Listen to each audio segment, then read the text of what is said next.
हमने सेट से रिलेटेड सारे टॉपिक्स लगभग कंप्लीट कर लिए थे। तो सेट में हमने पढ़ा सेट होता क्या है, उसको हम रिप्रेजेंट कैसे करते हैं, उसके टाइप्स को हमने जाना।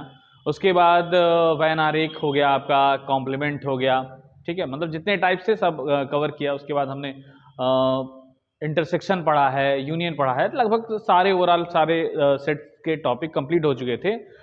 वैन आरेख भी हमने जाना है कि वैन आरेख हम कैसे रिप्रेजेंट करते हैं, या वैन आरेख के द्वारा हम कैसे थ्योरम्स को प्रूफ कर सकते हैं। ये सारी चीजें हम कंप्लीट कर चुके थे। अब एक लास्ट टॉपिक बचा हुआ है आपका, जो है थ्योरम्स ऑन कार्डिनल नंबर। ये आपका लास्ट टॉपिक बचा हुआ है। इसको कवर करते हुए ये आपका सेट का चैप्टर हम कंप्लीट करेंगे, ठीक है। और इसमें कुछ आपको थ्योरम्स जानने हैं, फार्मूला है, वो फार्मूला आपको बताना है, और फार्मूला के थ्रू हम लोग जो है इस चैप्टर को कंप्लीट करते हैं, ठीक है। तो चलिए, जैसे सपोज करिए कि अगर हम ये कहते हैं कि भाई ए है कोई सेट, इसके एलिमेंट है 1 2 3 4, ऐसे मान लीजिए कि टोटल 4 ही मान लीजिए ऐसे एलिमेंट है। तो हम ये कहें कि number of set A, N A की वैल्यू बतानी है। और एन ए का मतलब क्या हुआ वो थोड़ा समझना होगा। देखिए, एन ए का मतलब यह हुआ कि number of element of set ए, मतलब सेट ए के एलिमेंट्स की संख्या की बात की जा रही है, ठीक है। तो चलिए भाई, कितने एलिमेंट्स हैं इसमें, 1 2 3 4, तो एन ए की वैल्यू कितनी हो गई, 4 हो गई। तो ये इसलिए आपको बताया जा रहा है क्योंकि जो हमको थ्योरम्स बताने हैं उसमें हम इसका यूज करेंगे, मतलब एन ए एन बी। तो आपको ये पता होना चाहिए कि एन ए एन बी क्या रिप्रेजेंट कर रहा है, ठीक है। तो एन ए क्या रिप्रेजेंट कर रहा है, number of element of set ए, मतलब सेट ए में जो एलिमेंट्स की संख्या है वो कितनी है, वो है एन ए, ठीक है। तो ये तो हो गया रिप्रेजेंटेशन। तो चलते हैं अपने थ्योरम्स पे, थ्योरम्स की शुरुआत करते हैं। कौन कौन से थ्योरम्स आपको जानने हैं। तो सबसे पहले थ्योरम की अगर हम बात करें, वो है, ये आपको याद रखना है, N A dash is equal to N U is equal minus N A. तो आई थिंक एन के बारे में आपको बताने की बहुत ज्यादा जरूरत नहीं है। एन ए डैश का मतलब क्या है भाई, आपका ए डैश जो है वो आपका दिखाता है कॉम्प्लीमेंट ऑफ सेट ए का कॉम्प्लीमेंट दिखाता है। और यू जो होता है वो आपका यूनिवर्सल सेट दिखाता है। भाई ए जो है वो कोई सेट है आपका। ये आपका पहला थ्योरम हो गया, ठीक है। अब हम दूसरे थ्योरम की बात करते हैं। N A union B equal to N A plus N B minus N A intersection B. अब इसका मतलब क्या हुआ भाई, एन ए यूनियन बी का मतलब क्या हुआ कि अगर हम ए यूनियन बी, मतलब ए और बी का अगर यूनियन निकाल रहे हैं तो उसमें नंबर ऑफ एलिमेंट कितने होंगे, उसका रिप्रेजेंटेशन हम एन ए यूनियन बी से करेंगे। एन ए का मतलब number of element of set A, N B का मतलब number of element of set B, और एन ए इंटरसेक्शन बी का मतलब यह हुआ कि number of element of A intersection B. तो ये आपका दूसरा थ्योरम हो गया। तीसरे पे आते हैं। तीसरा थ्योरम है आपका एन, तीसरा थ्योरम आपका होगा, ठीक है, तीसरा थ्योरम लिखते हैं, N A union B union C. अब ध्यान दीजिएगा, यहां मेरे पास दो सेट्स थे ए और बी, अब यहां मेरे पास कितने सेट्स हो गए हैं, 3 सेट हो गए हैं। तो यहां पे क्या होगा, n A plus N B plus n C minus N A intersection B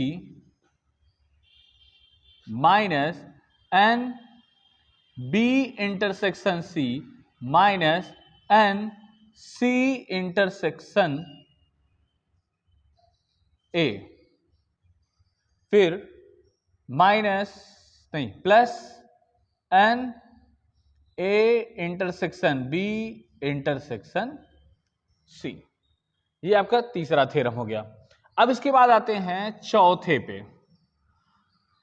if, ध्यान से देखिएगा, if A1 A2 A3 dot dot AN are disjoint set, disjoint set, then, अच्छा अब बात ये आती है कि ये डिसजॉइंट सेट का मतलब क्या है भाई? ये डिसजॉइंट सेट दिखा क्या रहा है? आपको इससे पहले जो है प्रीवियस क्लास में बताया जा चुका है, जब सेट्स के पार्ट्स आपको बता रहे थे तो उसमें डिसजॉइंट सेट के बारे में बताया गया था। जैसे हम लोग इंटरसेक्शन निकालते हैं, इंटरसेक्शन में क्या होता है कि भाई जो सेट्स दिए होते हैं उन सेट्स में जो कॉमन एलिमेंट्स होता है उनका जो सेट बनता है वही आपका इंटरसेक्शन होता है।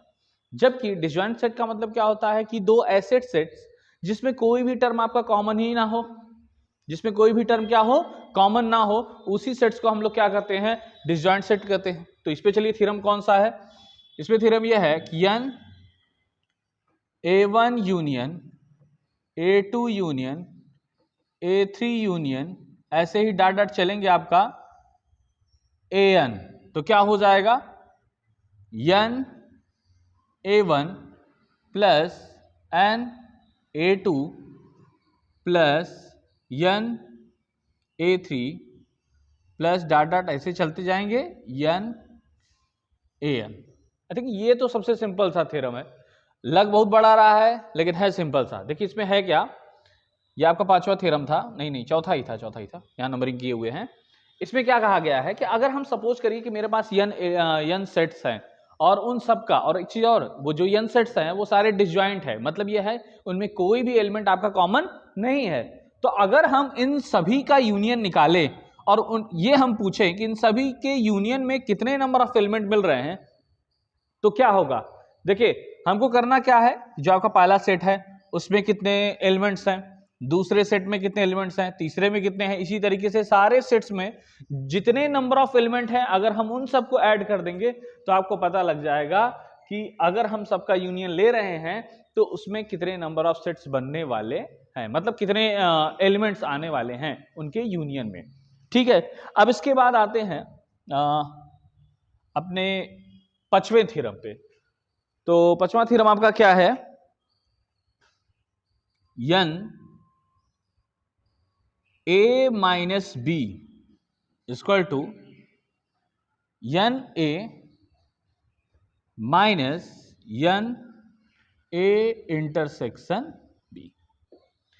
तो इस तरीके से ये 5 थ्योरम आपको पढ़ने हैं और इन्हीं 5 थ्योरम पे हम जो है कुछ एग्जाम्पल देखेंगे और एग्जाम्पल देख के और इस टॉपिक को हम क्या करेंगे, कंप्लीट करेंगे। तो इन 5 थ्योरम पे ही आपको एग्जाम्पल देखने हैं। तो चलिए हम स्टार्ट करते हैं कुछ एग्जाम्पल।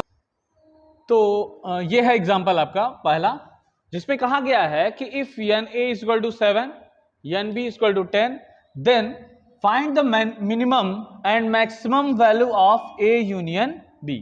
देखिए थोड़ा सा क्वेश्चन आपका अलग है, जो आपको थ्योरम्स बताए गए हैं उनसे थोड़ा सा डिफरेंट है, जो कि कॉम्पिटिटिव एग्जाम में आपके पूछे जाते हैं। बाकी कुछ क्वेश्चन जो आपके 11th या 12th सिलेबस में हैं उसमें तो नॉर्मल सा क्वेश्चन है, तो उसमें बहुत ज़्यादा हमको मेहनत नहीं करने की जरूरत नहीं है, उसमें तो हम डायरेक्ट भी लगा सकते हैं क्योंकि उसमें फार्मूला बेस्ड ही क्वेश्चन आते हैं। तो ये आपका थोड़ा सा कॉम्पिटिटिव क्वेश्चन है, तो इस पर फोकस करते हैं। तो कहा यह गया है कि if n A equal to 7, मतलब number of element of set A equal to 7 है, n B इक्वल टू 10 है, मतलब number of element of set B equal to 10 है, तो हमको मिनिमम और मैक्सिमम वैल्यू निकालनी है किसकी? n A यूनियन B की। तो चलिए हम लोग थ्योरम यूज करते हैं। तो आपको सब थ्योरम बताया गया है कि n A union B is equal to होता है n A plus n B minus n A intersection B। ठीक है, थ्योरम तो आपको क्लियर है। समस्या आपके लिए यह है कि हमको इस A यूनियन B की मिनिमम और मैक्सिमम वैल्यू निकालनी है। अब आप कहेंगे भाई मेरे पास n A है, n B है, लेकिन ये आपके पास नहीं है इंटरसेक्शन। इंटरसेक्शन का मतलब क्या होता है कि इंटरसेक्शन का मतलब ये हुआ कि कॉमन एलिमेंट्स, ठीक है, जो कॉमन एलिमेंट्स की संख्या होगी उसी को तो हम लोग यानी A इंटरसेक्शन B बोलेंगे। तो चलिए एक चीज सोचिए थोड़ा सा कि अगर मेरे पास ये जो n A है, मतलब number of element of set A, ये हमको दिया गया है 7, और n B मतलब number of element of set B equal to हमको दिया गया है 10। अब एक चीज सोचिए कि अगर हम ये कहें कि इन दोनों का अगर इंटरसेक्शन निकालें तो उसकी मिनिमम वैल्यू कितनी हो सकती है।